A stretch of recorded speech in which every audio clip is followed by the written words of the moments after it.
So I've been thinking about Bigfoot, right? Sam Squanch, the Yeti, the Yowie,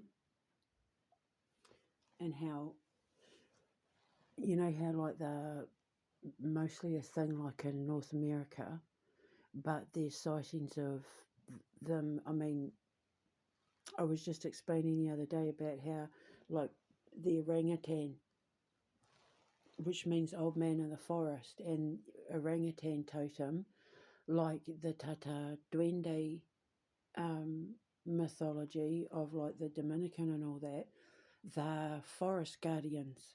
And they're there to ensure that mankind protect the balance of nature and, advancement and that sort of thing. Which gets me thinking about Bigfoot because that's what they are as well. They're like forest guardians. They heal the animals that the hunters get, and then when they can't save the animals in nature and that, they know what to do with them. And they get really angry with mankind because, like, we're chopping down the forests, we're poisoning all the plants, we're hunting everything, like we think we have a right to just go and take something's life in that, and they get angry. So of course they get peed off with hunters and that, and charge at the ones that are there to kill, like with takeaways in supermarkets and that. Why are you still hunting? Unless you live out in the wild and it's, one deer a month because you can live on it for, whatever, blah, blah, blah. Like, please, really? What's your excuse that makes you feel manly to take a life? Makes you feel proud to put a gun in your kid's hand and say, shoot that poor animal. Be a man, kill a thing. Really? Okay, so then, don't get upset when the guardians of the forest get mad,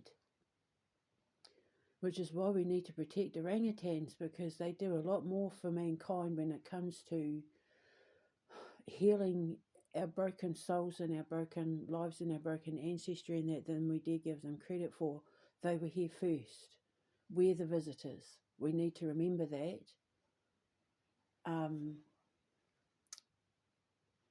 So I've always said that I felt like there was some kind of like missing link connection between orangutans and like the Sam Squanches and all of that. And, I'm sitting here waiting for things to upload and yada yada, so I'm just keeping myself busy and these things keep popping up. So it's like, okay, here is a Bigfoot hypothesis. Obviously, they're predominantly seen in North America, but not exclusively.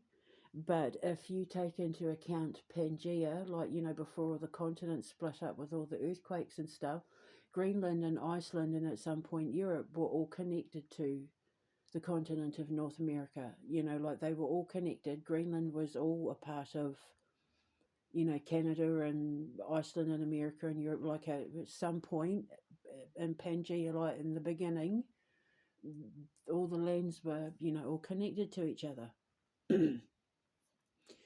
And there is I'm going to absolutely slaughter this. There's a legend with the Inuit people of Greenland about a similar creature to the Bigfoot, where I'm suggesting maybe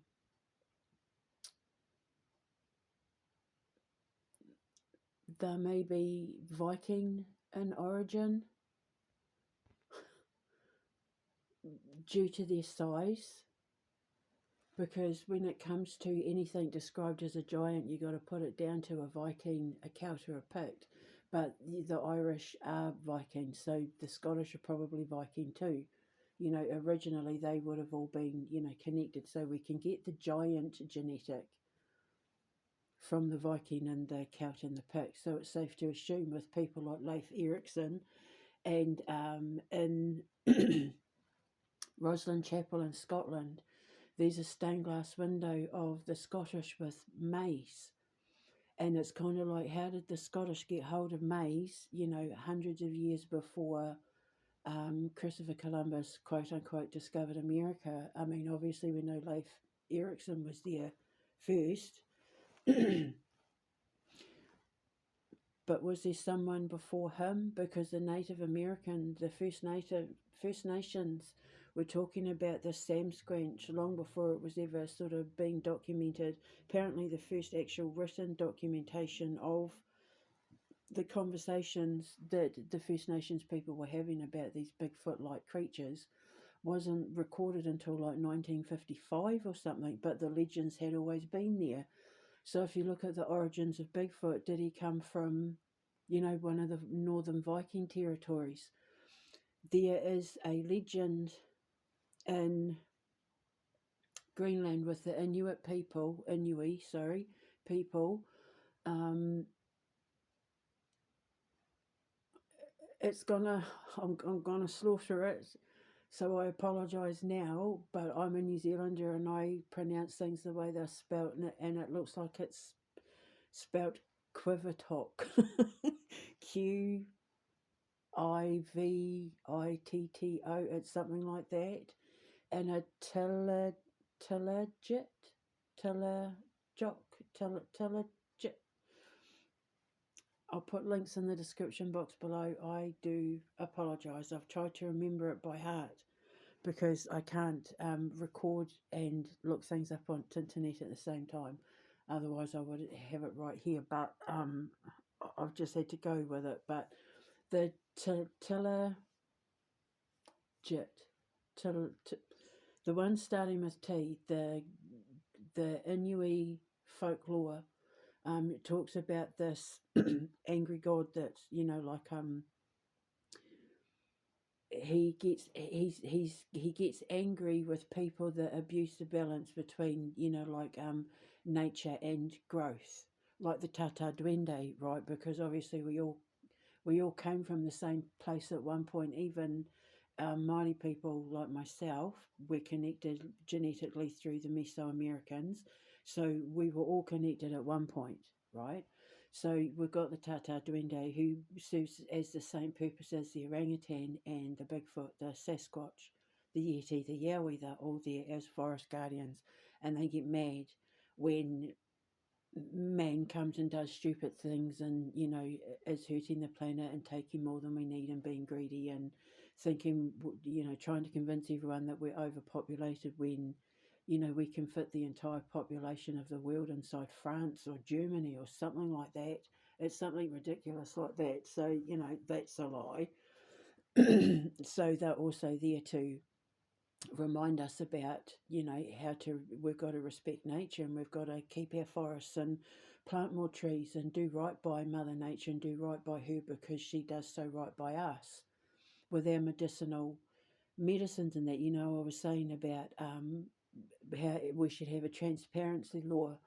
The other half of the opposite side of the pharmaceutical industry is the natural health industry, the ones that know that if you put lemons with garlic and blah blah blah, it improves your eyesight. You say you don't need to go to the optometrist, and there's alternatives out there to give you the option to heal yourself without having to rely on medicine and the pharmaceutical industry. That's what Bigfoots and that are there. They're the totem for all of that, all the good stuff. They know what stops things from dying and healing things and all of that, and we're screwing it up with overforesting and the cloud seeding and dumping stuff into the airways and making people go crazy and forcing them to medicate on things that's just going to ensure their death faster, and the vaccines and blah blah blah. Well, Bigfoots and Sasquatches and that are the absolute opposite. They are the epitome of Mother Nature, Mother Healer, Father Earth, all of it, whatever you want to call it, all the good stuff, all the natural, healthy, organic stuff, which the legend of the Qivittoq, I'm so sorry, it's like the legend of the quote-unquote lost wanderer. And it's the legend of basically a man whose body adapted and changed over time to adapt to the harsh Arctic climates, where he didn't need clothes in there anymore, but he's called the Lost Wanderer, which tells me, as with could he have been from that missing party, that the first settlers that came to America, and the guy went back to the UK, and when he came back, like, those people were gone. Were they lost wanderers from there? If the legend goes back further than that, is it somebody that came over with Leif Erikson, or before Leif Erikson? Was there like an expedition party or a navigation party that set out from North America, from the land of the Vikings and that, the big strong giant, and he got lost and was forced to find a way to survive, and so through having to learn how to live longer and survive what they've had to do, they've had to learn how to literally live and survive off the land, which has made them turned them over the course of evolution, like the healers of earth and the healers of mankind, if we stop trying to kill everything.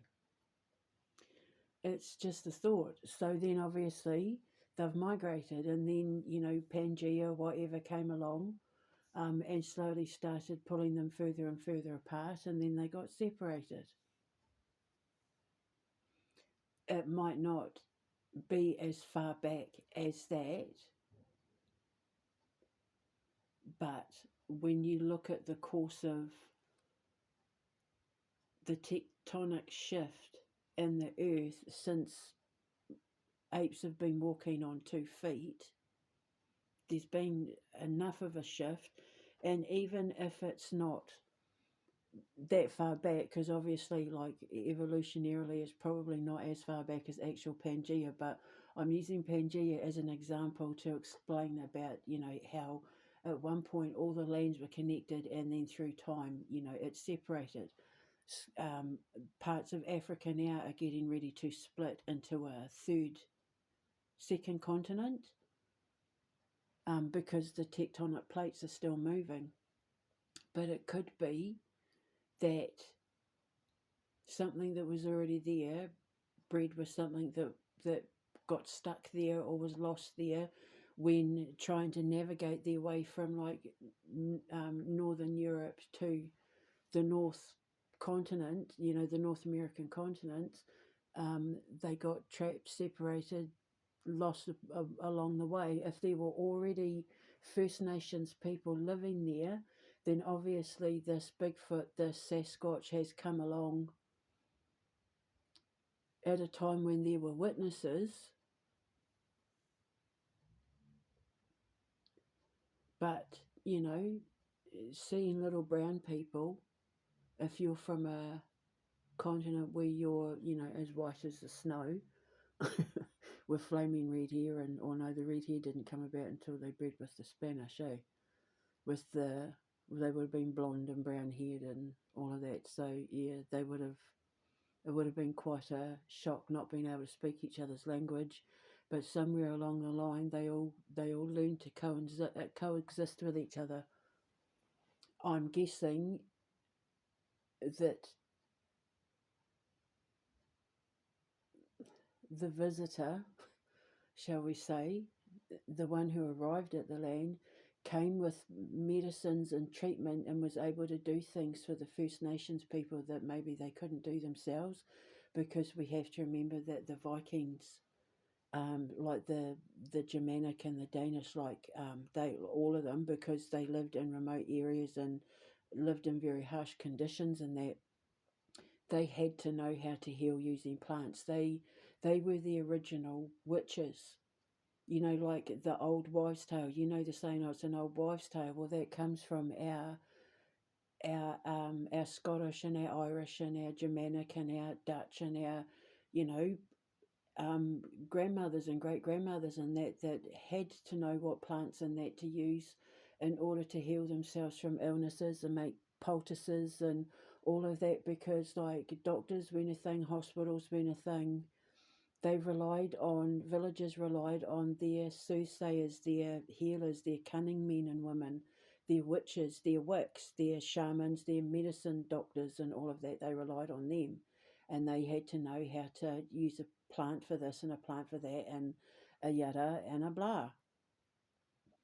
And so they would have brought things with them that the indigenous people wouldn't have had access to, which is why they would have respected them, to give them their peace, to leave them alone, to consider them the healers, the ones who had the wisdom and the knowledge, and you know, and you know, Vikings and that, they know how to chop down a tree and build a boat and build a house. And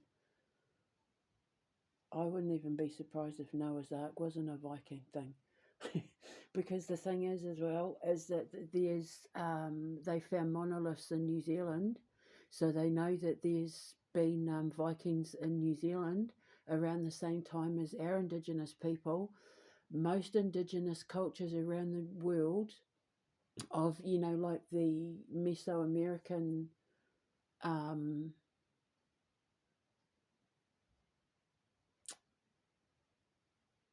roots, I guess you could say,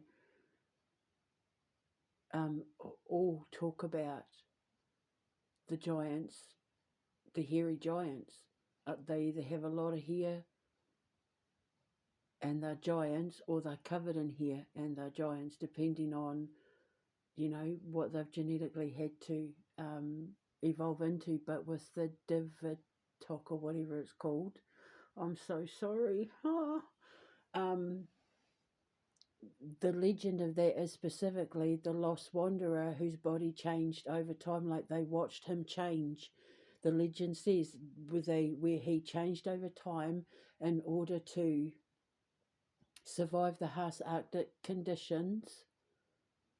So the native people watched him physically evolve to going from being, having a bit of hair to having to be covered in hair in order to keep warm, in order to survive, in order to the legend of that diva, whatever it is specifically talking about the lost wanderer whose body physically evolved as he learnt to survive in the harsh Arctic conditions.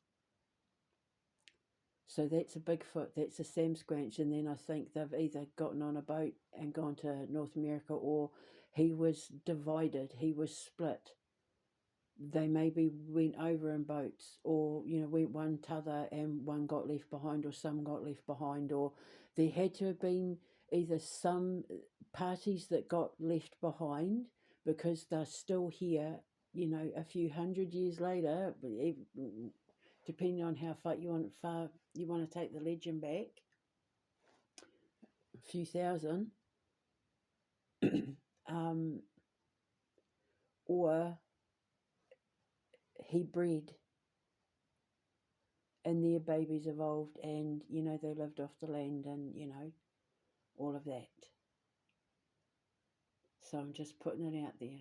It is a hypothesis, and I do apologise. I will put the names of those two legends in the description box, but it's food for thought. So I'm guessing with the Yowie in Australia and that, because there's reports of them in Asia and all that too. So they all got lost and learned to evolve, I guess, because that's what we do. When we need the hair for warmth, we grow it. And when we don't, we shed it, depending on our climate.